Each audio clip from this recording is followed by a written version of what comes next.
Greetings, we hope all is well. This is the Walking by Faith podcast hosted by Minister Larry Montgomery, Sr. and friends. Genesis 1:1, KJV, states, "In the beginning was the Word, and the Word was with God, and the Word was God."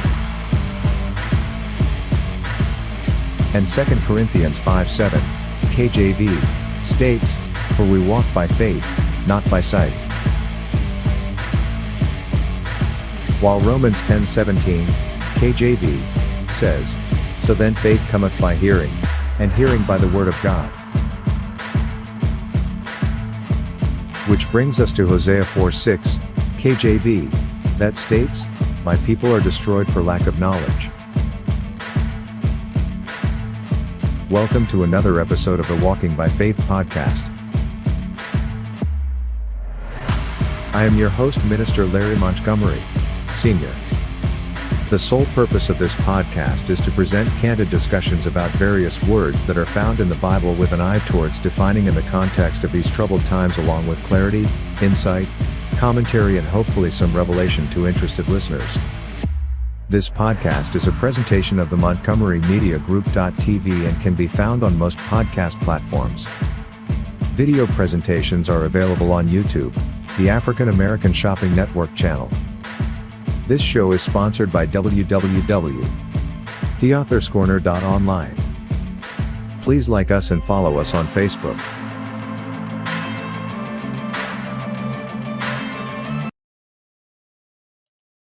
We're here, and good evening. I'm your host, Larry Montgomery Sr. Okay.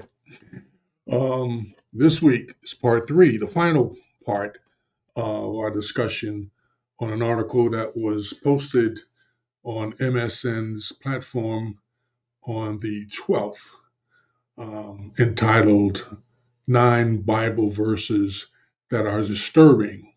And this is part 3. And what I want to do today is kind of wrap this up. The first thing we're going to do is kind of rehash the article itself in its entirety. I think it's about 5 minutes or so. And then we're going to take on the last verse and close out. So let's see if we can get this verses that are offensive and why. going. The Bible is a complex book with a wide range of interpretations. While many people find comfort and inspiration in its pages, there are also a number of verses that are considered to be offensive and harmful. Here is a list of 12 such verses, along with an explanation of why they are considered to be so. Leviticus chapter 20 verse 13. If a man lies with a male as with a woman, both of them have committed an abomination. They shall surely be put to death. Their blood is upon them. This verse is often used to justify homophobia and violence against LGBTQ people. It is important to remember that the Bible was written in a different time and place, and that many of its teachings are no longer relevant to our modern society. Deuteronomy chapter 22 verse 20-21. If a woman is caught in the act of adultery, both she and the man she is with must be put to death. This is a law that must be obeyed throughout Israel.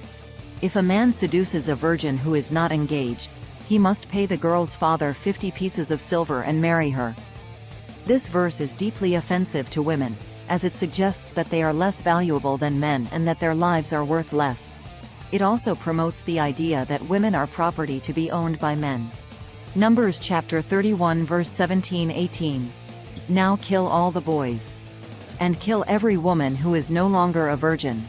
But all the young girls who are virgins keep alive for yourselves. This verse is incredibly disturbing, as it condones the rape and murder of women and children. It is a reminder of the dark side of human nature and the dangers of religious extremism. Joshua chapter 6 verse 21. They devoted to the sword all that was in the city, both men and women, young and old, cattle, sheep, and donkeys. This verse describes the genocide of an entire city, including women and children. It is a reminder of the brutality that has been committed in the name of religion. 1 Timothy chapter 2 verse 12-14. I do not permit a woman to teach or to assume authority over a man. She must be quiet. For Adam was formed first, then Eve. And Adam was not the one deceived. It was the woman who was deceived and fell into sin. This verse is deeply discriminatory and misogynistic. It suggests that women are inferior to men and that they should not be allowed to hold positions of authority. Ephesians chapter 5 verse 22-24. Wives, submit yourselves to your own husbands as you do to the Lord. For the husband is the head of the wife as Christ is the head of the church, his body, of which he is the Savior. Now as the church submits to Christ, so also wives should submit to their husbands in everything. This verse is another example of bigotry and misogyny in the Bible. It teaches that wives should submit to their husbands in everything, even if it means doing things that are against their will or that they believe to be wrong. Proverbs chapter 31 verse 10-31. This passage describes the ideal woman as one who is submissive, hardworking, and obedient. She is to be a good wife and mother, and she is to put her husband's needs before her own. This passage is problematic because it promotes a narrow and unrealistic view of womanhood. It also reinforces the idea that women should be subservient to men. 1 Corinthians chapter 7 verse 1-4. Related video. Why are some people religious and others not? Do you believe? Daily Motion. Now as to the things whereof ye wrote unto me, it is good for a man not to touch a woman. Nevertheless, to avoid fornication, let every man have his own wife, and let every woman have her own husband. Let the husband render unto the wife due benevolence, and likewise also the wife unto the husband. The wife hath not power of her own body, but the husband. And likewise also the husband hath not power of his own body, but the wife. This passage is problematic because it suggests that women are obligated to have intercourse with their husbands, even if they do not want to. It also reinforces the idea that women are property to be owned by men. Colossians chapter 3 verse 18. Wives, submit yourselves unto your own husbands, as it is fit in the Lord. This verse is another example of bigotry and misogyny in the Bible. It teaches that wives should submit to their husbands in everything, even if it means doing things that are against their will or that they believe to be wrong. Conclusion. The Bible is a complex and multifaceted book, but it is important to be aware of the offensive and harmful verses that it contains. These verses can be used to justify violence, oppression, and discrimination. It is important to read the Bible critically and to be aware of the historical and cultural context in which it was written. We should also be mindful of the ways in which the Bible can be misinterpreted and used to justify harmful beliefs and behaviors. It is important to remember that the Bible is not a monolithic text, and there is a wide range of interpretations of its teachings. We should strive to read the Bible in a way that is inclusive and respectful of all people. We can also use the Bible to promote positive change. The Bible contains many messages of love, compassion, and justice. We can use these messages to challenge oppression and discrimination and to create a more just and equitable world. 9 Bible. Okay, so we're here. And that was the article in its entirety, which is something that I pointed out in our 2 earlier discussions, that entirety is important, and it makes a difference when talking to people who are talking about something that you obviously either have an agenda or you really don't have a clue as to what you're talking about. You just think you know what you're talking about and you don't know. And this is to the author of that article, Jenny Dean. That would be Jenny, Dean, Dean. And so what I want to do now is go over the last verse that was mentioned in this article, Galatians 3:18. And if you'll bear with me, I'm just going to repeat what was in the article, and then I'm going to enlighten the author about what they just decided to neglect in making their point. Galatians 3:18, quote, "Wives, submit yourselves unto your own husbands, as it is fit in the Lord." This verse is another example of bigotry and misogyny in the Bible. It teaches that wives should submit to their husbands in everything, even if it means doing things that are against their will or that they believe to be wrong.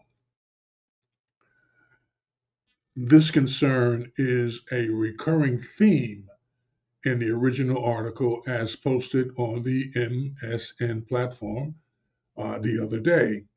Each of the verses that have appeared in this author's article and noted above as well focus on sexual relations between a Christian married couple and not on some attached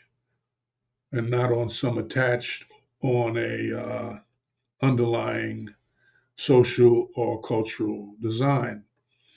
We find this thinking in Ephesians, one of the verses that was mentioned earlier by the author, Ephesians 5:22 and 24, Proverbs 31:10-31, 1 Corinthians 7:1-4, and here Galatians 3:18.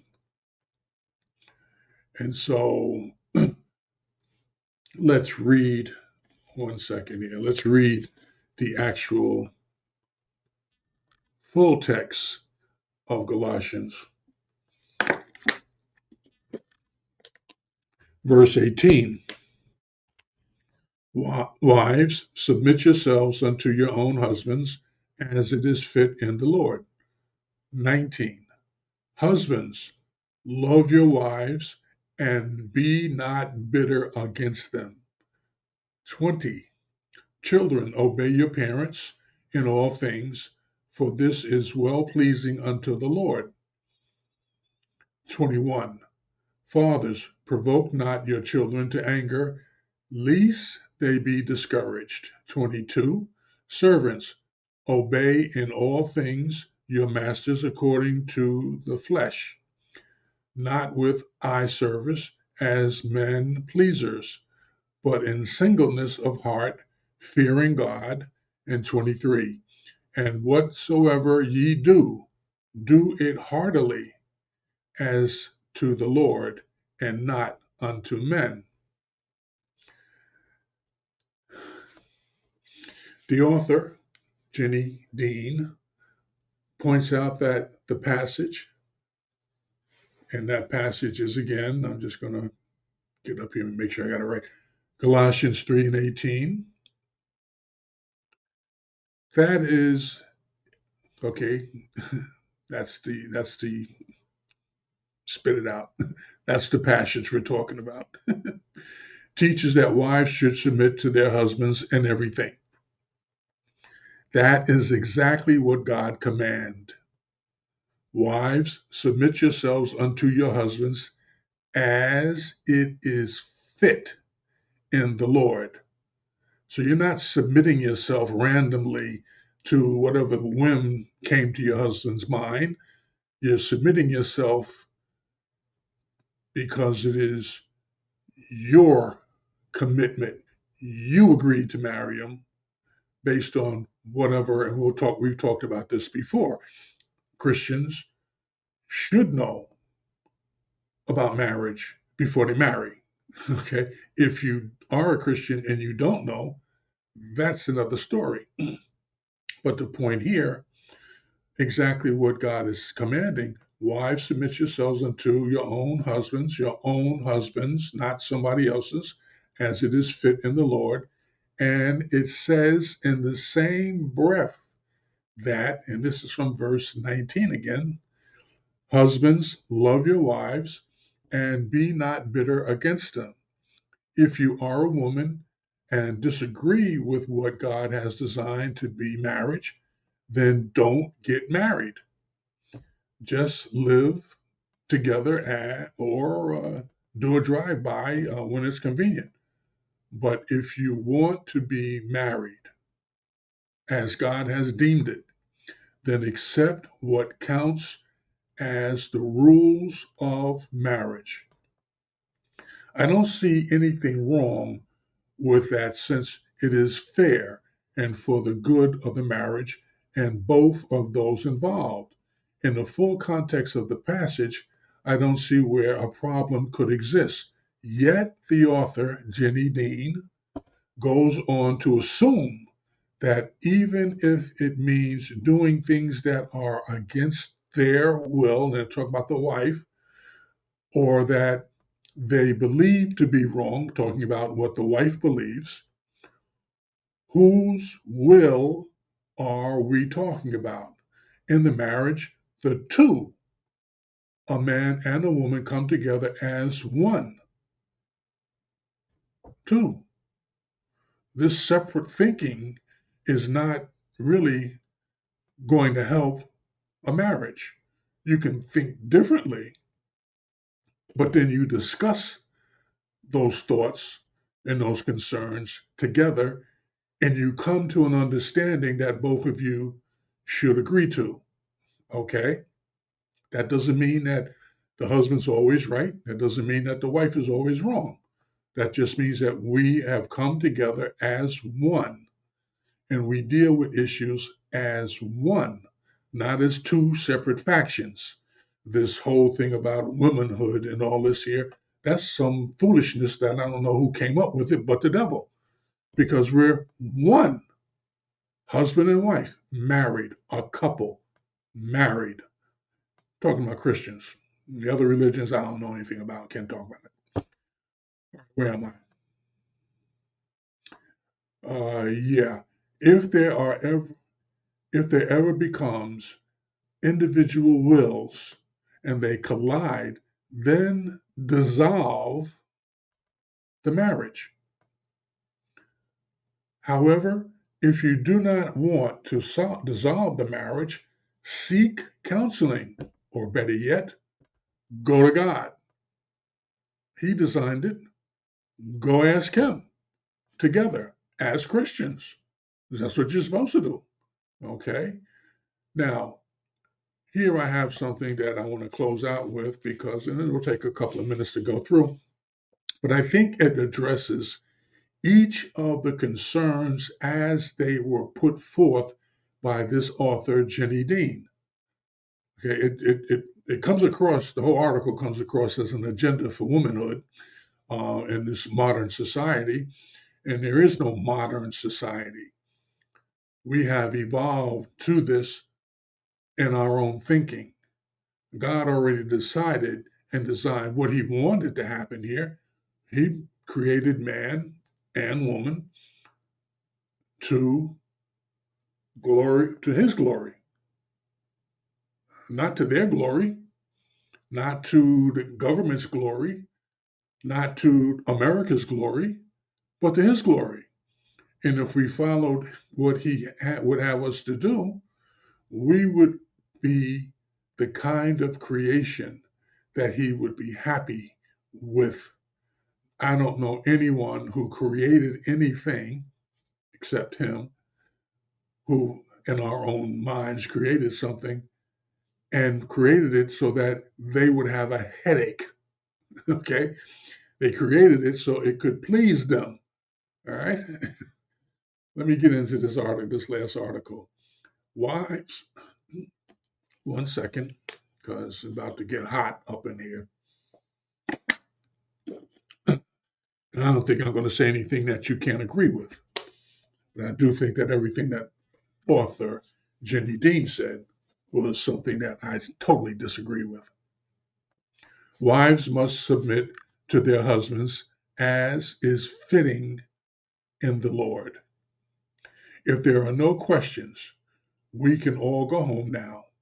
But the obvious simplicity becomes incredibly complex as you begin to sort it out. For one thing, there are probably thousands of subjective opinions about what a submissive wife is like.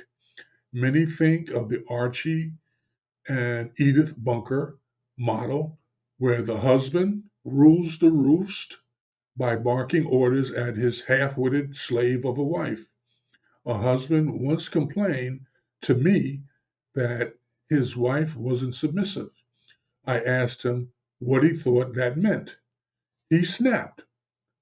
When I say, paint the house black, she picks up the brush and starts painting. In a similar vein, some think that submissive means the total passivity of the wife. The husband makes all the decisions without consulting her or taking her needs and desires into account. He controls the money, determines where the family will live, whether he will take a new job, whether they buy a new car, etc. Excuse me. She passively goes along. I heard of a seminary graduate who came home and, without discussing it, announced to his wife that they would be moving across the country where she had no family or friends. He couldn't understand why she wasn't excited about this great ministry opportunity for him.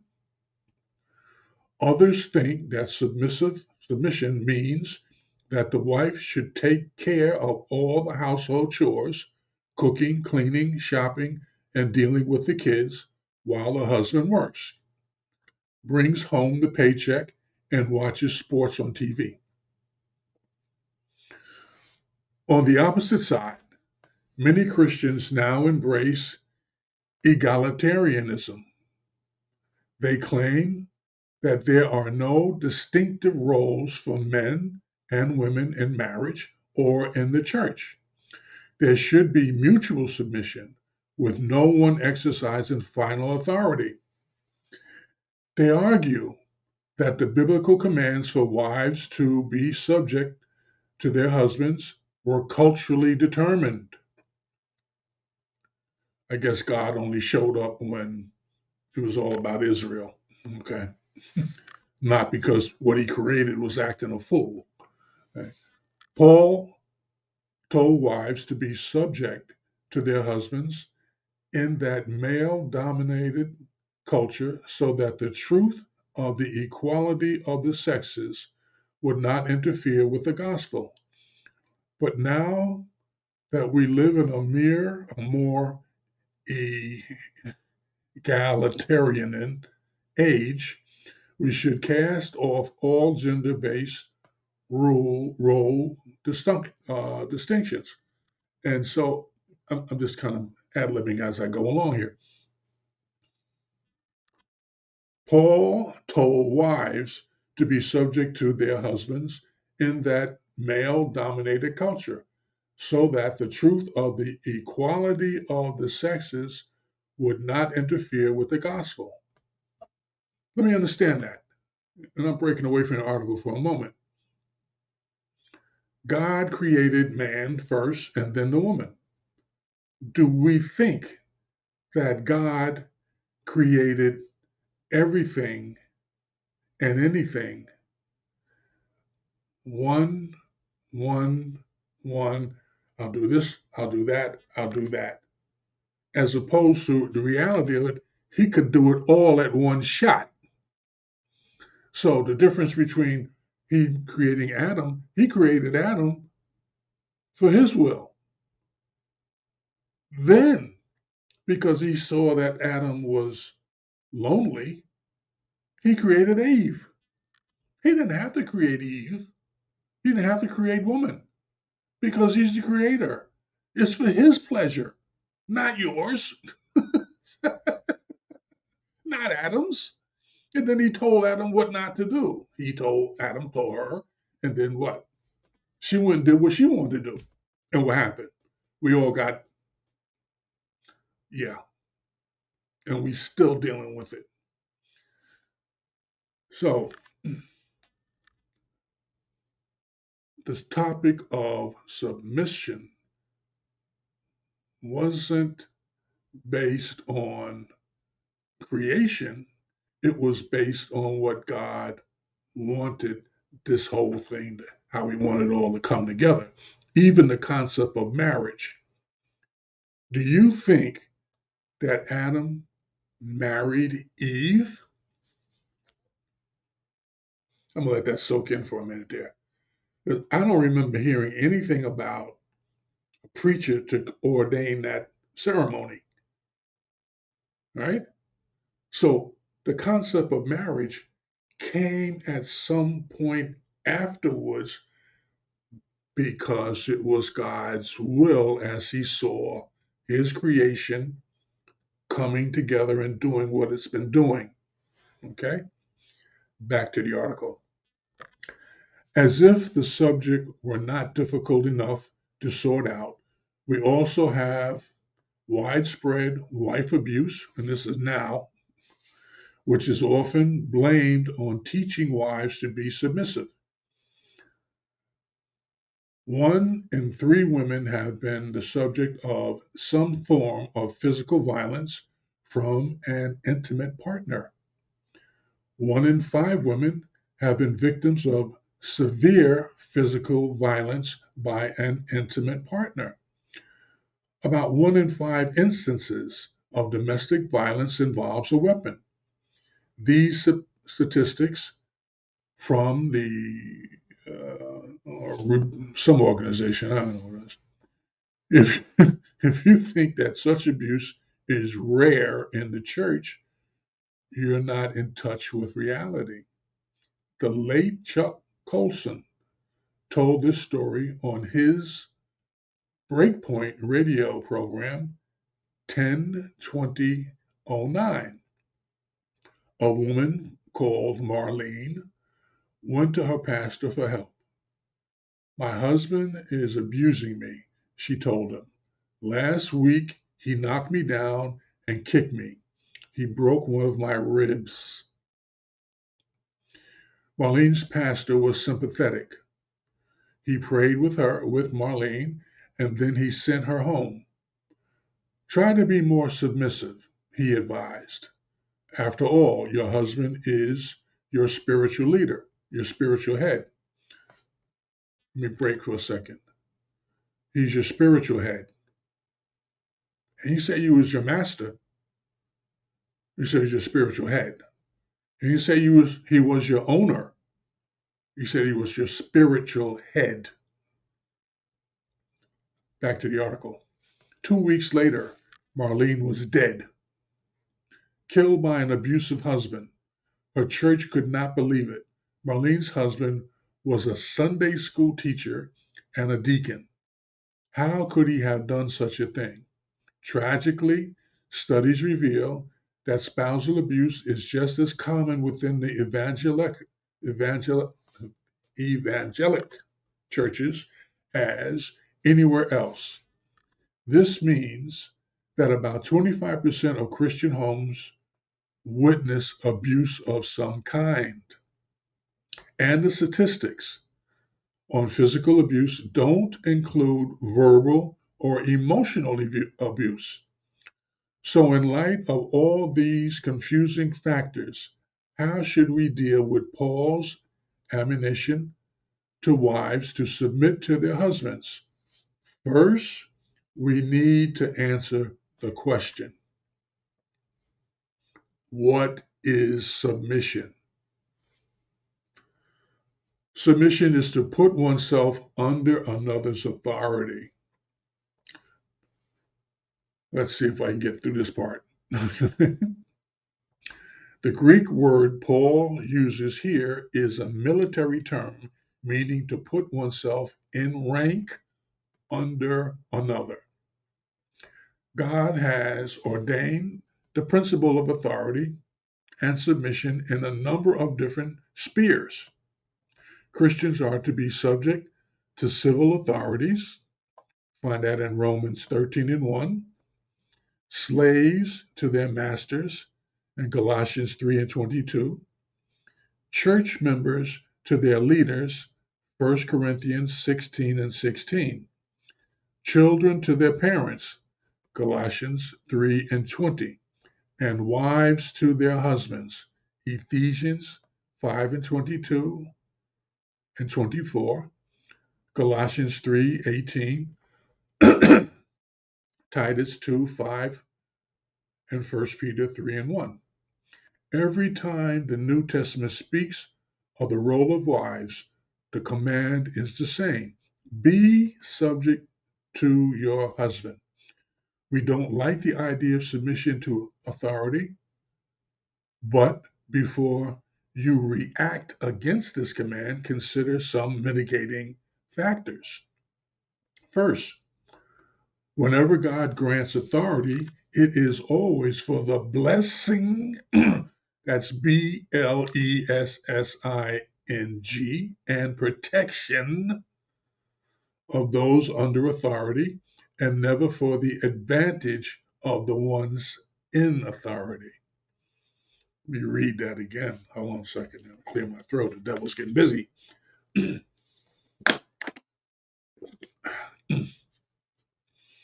First, whenever God grants authority, it is always for the blessing and protection of those under authority, and never for the advantage of the ones in authority. God loves people, and in his wisdom, he has ordained proper authority for the benefit of the human race. If those in government authority use their position to further their own interests at the expense of those under them, they are corrupt and will answer to God, who delegated authority to them.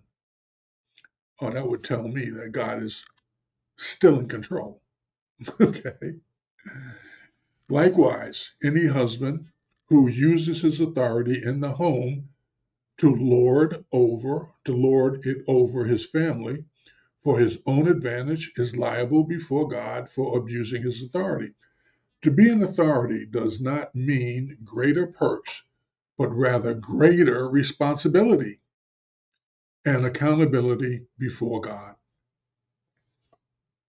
Second, it's important to recognize that husbands are never commanded exercise authority over your wife. The headship of the husband is stated as a fact, but the commands to submit are always given to the wife. The husband is commanded to love his wife sacrificially. Almost always, when couples come for marriage counseling, they are pointing the finger at each other. The wife complains that the husband is unloving and insensitive. He complains that she is unsubmissive. That she isn't submissive and doesn't meet his needs. But Paul tells husbands in Ephesians 5:25, love your wives just as Christ also loved the church and gave himself up for her. He tells wives, Ephesians 5:22, be subject to your own husbands as to the Lord. When husbands and wives each focus on their God-ordained responsibilities toward each other, there will be harmony, not abuse. Third, to be an authority does not in any way imply the superiority of the husband or the inferiority of the wife. A wife may, in fact, be superior in intellect and spiritual maturity to her husband. Paul affirms elsewhere in Galatians 3:28 that she is just as much a member of Christ as her husband is. Peter calls the wife a fellow heir of the grace of life. That's in 1 Peter 3:7. She is in every way equal as a person to the husband, but God has ordained the principle of authority for the orderly functioning of government, the church, and the home. To resist it is to resist God who ordained it. We find that in Romans 13:1-2. To put oneself under the authority of another does not imply passivity. A submissive wife is not one who meekly goes along with her husband while keeping her thoughts and feelings to herself. Close relationships are built on truthfulness and openness in a context of love. If a wife withholds her viewpoint or feelings under the guise of submissiveness, she is creating distance in her relationship with her husband. Also, a submissive wife should properly confront her husband's sin. Really. When 1 Peter 3:1 says that a wife should win a disobedient husband without a word, by her godly behavior, it is not prohibiting her from speaking. Peter means that the main emphasis of the wife's way of changing her husband should be her behavior, not sermons. A disobedient husband will not be won over by a preaching, nagging wife. But that does not mean that in the context of living a godly life, a wife cannot lovingly speak to her husband about his disobedience and how it is damaging their relationship. If a wife does not speak the truth in love, the truth in love, the truth in love, she is not fulfilling her responsibility in the marriage. True submission is communicated both by attitudes and actions.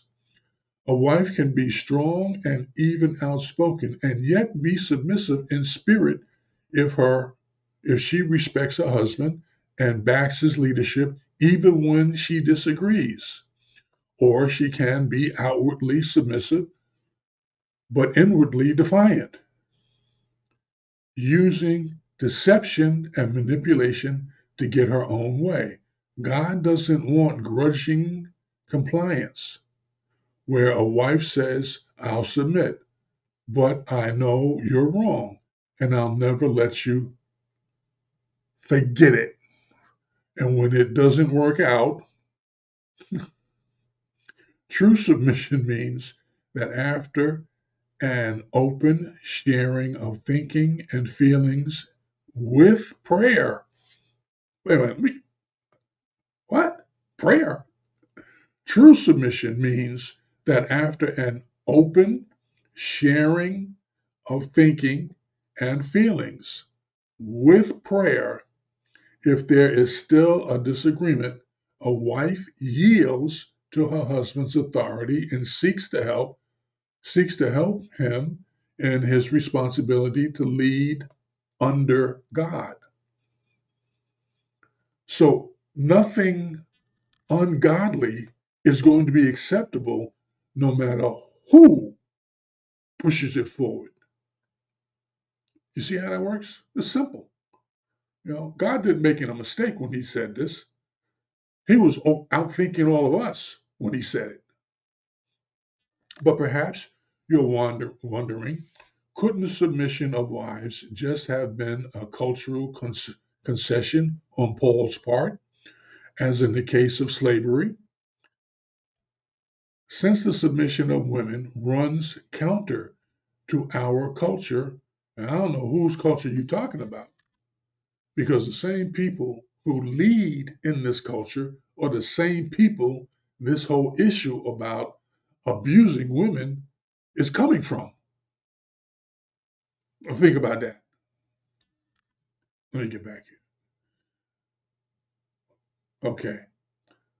Since the submission of women runs counter to our culture rather than with it, as in the first century, are we not free to develop egalitarian marriages based on mutually apart from any hierarchy of submission and authority? In other words, is the submission of wives valid in our day. Submission is valid for all times and cultures because it is fitting in the Lord. In God's original creation, the man and woman together were to reflect God's image, which in part involves the voluntary submission of the Son, as an example, to the Father in order to carry out the divine plan of salvation. So we're not just talking about women. The Bible's not just talking about women being submissive. It's also talking about men being submissive to God. And it's also God telling you, this is how it is. Okay? Even my only begotten Son will submit to authority. And he, God, is the authority. I mean, what part of this puzzle don't you see come together? Let me go on. Get a little upset here. Remember that up until the time when a woman opened the door allowing sin to enter creation, thus causing a need for a plan for the advent of salvation, things were very different. Though the Son is co-eternal and co-equal with the Father, Jesus submitted himself to the cross so that Satan's dominion would be broken. The husband and wife are to relate to one another as the father and son relate to each other. The wife, though equal with her husband, submits to him to reflect God's image and to fulfill his purpose of dominion over Satan. That's got to be read again, because this is the whole crux of this author, Jenny Dean's issue with submission. I don't know what happened in her life. I can't say about it. But I can say there are some things that are bubbling over in her that came out publicly. Okay? Need to seek God to address some of those issues. Paul develops this theme in Ephesians 5, where he states that Christian marriage is a picture of Christ and the church. Just as the church is subject to Christ, so wives ought to be to their husbands. Ephesians 5:24. Why? Because through Christ and the church, which Paul calls the new man created in God's image, Ephesians 2:15, God is recovering what was lost in the fall of the first creation. Christian marriage as the unit of the church is to reflect God's image through sacrificial love of the husband for his wife, where he will sacrifice himself for his wife, and the voluntary submission of the wife to her husband in a context of equality as they exercise dominion over God's enemy.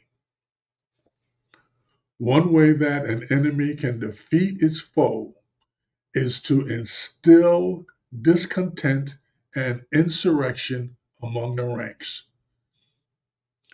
If you can get the enlisted men complaining about their lot, fighting against the officers, and trying to grab authority, you've just about won the war. That's why Satan first approached Eve, not Adam, and got her to usurp his authority. Let's see. Today, his strategy is the same, to promise greater happiness to wives if they will get out from under their husband's authority. What better way to get back at God than to corrupt his creation? Many Christian wives do not realize that we are engaged in combat against the unseen forces of darkness in heavenly places, and that Christian marriage is to reflect the relationship between Christ and the church. So they cast off the idea of authority in marriage and play right into Satan's hands. Whew. This is actually much more than I think that we can consume in one bite. So what I'm going to do is I do what I have to do here. I'm going to save the final part of the last part for our next episode. And I'm going to close there and thank you. And I'll see you next week. Thanks be to God. You have been listening to another episode of the Walking by Faith podcast hosted by Minister Larry Montgomery, Sr. and friends. Join us again next time as we continue to labor in this vineyard with an eye towards bringing the words of God to those who are interested.